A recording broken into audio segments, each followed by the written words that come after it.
اليوم جيتكم بوصفة العسل من الوصفات الناجحة، مستحيل ما ينجحش معاك، تقدري تحتفظي به مدة عام ما يتحجر ما يصراله والو.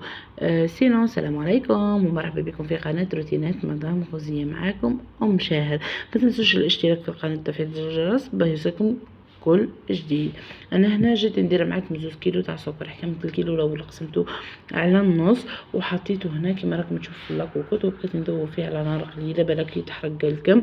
هنا انتم اللي تتحكموا في اللاكولور صح، قصدي في الكولور تاع الكراميل. هنا بعد ما داب انا كل مره كيفاه من الاحسن انكم ديروا له ماء سخون، يعني ماء يغلي. ديروا كل كيلو ندير فيه 2 كيسان تاع ماء.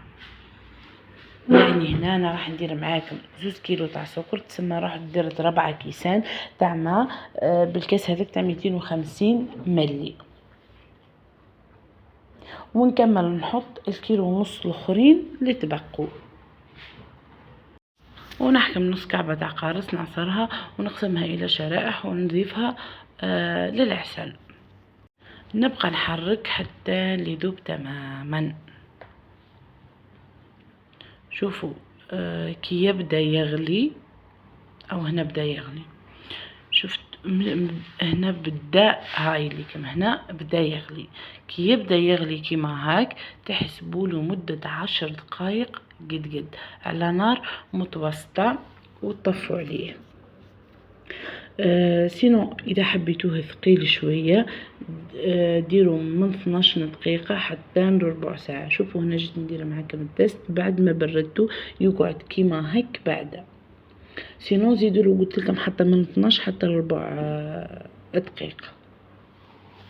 هنا سيبو طفيت عليه. تستعملوه بعد 6 ساعات ولا بعد ليله كامله.